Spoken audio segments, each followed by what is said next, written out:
All right. This is a great room. Thanks for coming out. I woke up this morning with a headache and stuff. I don't know, you've probably all had some stuff this winter. So I wrote out what I'm going to say because my mind is a little slower than my mouth, and I want to make sure that, which isn't usually, I guess it's normally true, right? It would be true that way. So I'm glad you're all here.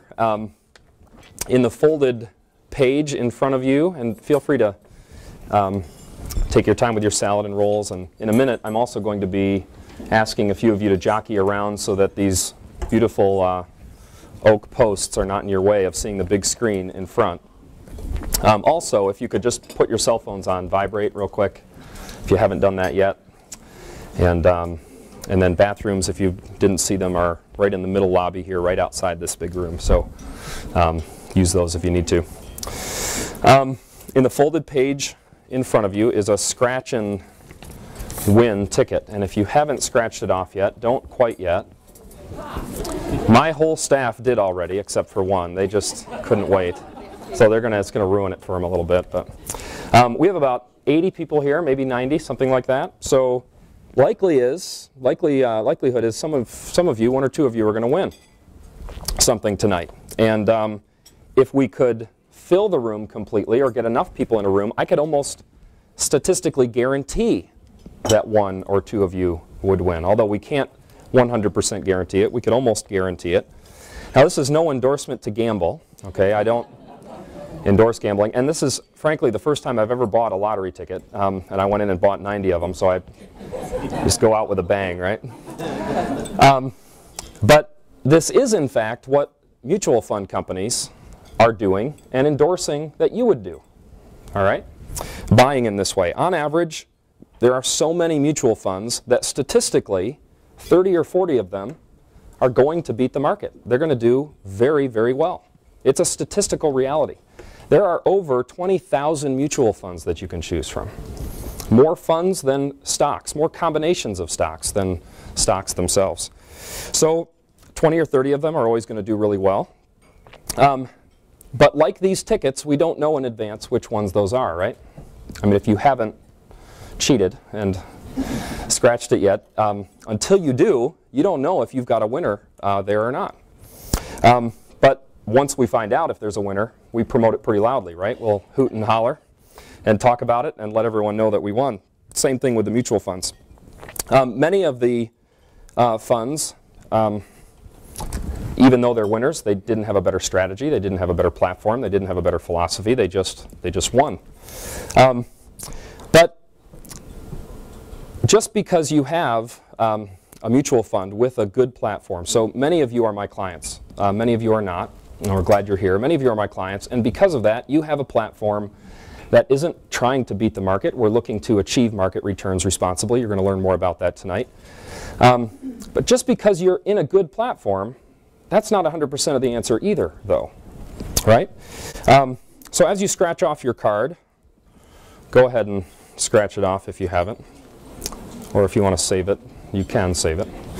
Recognize that there's some emotion that's going along with this, right? You're feeling something. You could win. You could do pretty well. And these are the same feelings that are proven to go right along with and associated with investing. In other words, there is still a factor that goes beyond the fund, even if you're in the right market-driven, low-cost mutual fund, right? And that's the behavior factor. We're going to talk about behavior tonight. That's why I have John Resnick here with me. I'm going to introduce John. John has lived just about everywhere. He's what you call yourself, a Navy rat, I think. Your dad was in the Navy, and so you've lived all over the place. Your tenure in the... Now, do we have any winners out there? I guess I should probably stop and... No one. We're all winners. Thank you, Steve. That's my brother, reminding us that we're all winners. We got one over here. Excellent. That's great. Well, John's tenure in the investment industry spans back to 1994 when he obtained the NASD Series 7 and Series 63 licenses. He holds the Certified Fund Specialist and Accredited Asset Management Specialist designations. Prior to joining Matson Money, he spent 8 years in client development as a director for client development for Von Borstel and Associates Incorporated, an integrated wealth planning firm managing over $200 million in assets. His passion is developing or helping investors recognize the 4 big myths associated with investing, introducing them to the truth about investing, and guiding them toward peace of mind with respect to their investments. Presently, John mentors financial advisors like me. He's one of my coaches, and I look up to him a great deal. He's become a good friend, and he's looking to help us achieve our potential in our investments and achieve peace of mind. Please join me in welcoming John Resnick tonight.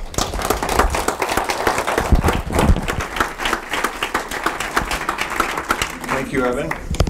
Are we on? Yeah, okay, good. We're going to do a really quick technological add-on here, so bear with me one second.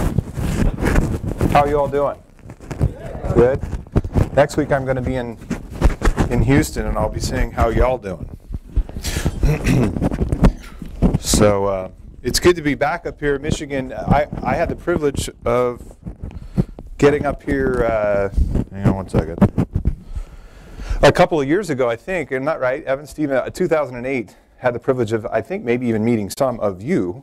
And we went through the myths presentation at that point. And so it's always a privilege for me to get a chance to come back and see you. If you need to move, flip your chair around or get around the pole so that you can see this screen, it'll actually be a lot more fun than keeping track of me for most of the time. So feel free to do what you need to be able to see the screen. Before I get going, let me just thank you again and echo what Evan said. Obviously you had a choice about what you were going to do with your evening this evening, and the fact that you chose to come here and invest the time with us is flattering. Indeed, it's our privilege, and certainly what it means for me is that I have an obligation to return some value to you for your time investment. So that's my intent, and that'll be my goal, one of my goals as we go forward. I also hope that we'll get to have a little bit of fun. I know we're not pals yet. You don't really know me that well. And I'm wearing a suit so that I can look somewhat respectable, but the reality is if you'd have caught me a few hours ago, I was in jeans, boots, and a t-shirt, probably like most of you. So hopefully we'll get to have a little bit of fun as we go through this evening. A little bit of background on this particular presentation. Originally, this presentation was done by our CEO and founder for advisors. We did a big advisor conference in the fall, and Steve and Evan were there on your behalf because they're constantly learning and wanting to get better at what they do and acquire new information and bring it to you. So when Mark did this originally, I'm not making this up, it was 3.5 hours, I think, in total. We took a break in the middle, some 350 slides. The good news for you is that it's not going to be that long tonight. You're actually going to get a chance to eat. So I'm actually going to be able to do this in about a half an hour, believe it or not. I did it in 29 minutes for lunch. I'll slow down a little bit for you because they had a really, really tight time window, so I won't go quite as fast. But we are going to go quickly. So buckle your seatbelt low and tight across your lap. Put your table up in the upright and locked position, right? And hang on. We're going to go through the fourth factor. So I won't spend too much time belaboring some of the points that many of you know, but I do want to touch on them in terms of the myths that we cover, that Evan and Steve, I'm sure, cover with you from time to time. This is about the critical elements that you need, the one critical element that you need to outwit and outsmart all of Wall Street, if you will. And it's really not that hard to do. See, this is what they want you to believe. That because of, this is the lie, basically, because of their amazing research and their huge staffs and all of their experience, that you could be master of the universe. You could have amazing rates of return, but the reality, as we know, is vastly different. There's two massive failures that we've seen, and I'm sort of painting with a broad brush here in terms of Wall Street, but in the investment industry as a whole, let's say, and recently we've seen these failures in a huge scale and in very clear focus. And the first one is the failure to beat the market. This is something that they pretend to tell you that they can do. And anecdotally, looking in the rearview mirror, you will find companies that get lucky and scratch the right things off, right, and are able to do it. But the reality is, if you dig into the data, it doesn't happen consistently over time. This is just the latest from the SPIVA scorecard. At the end of 2009, funds, the fund universe that was trying to beat the S&P 500 failed 2 out of 3 times essentially to do that. And if you dig further into the data, I know these numbers are tiny, I'll just tell you what they say.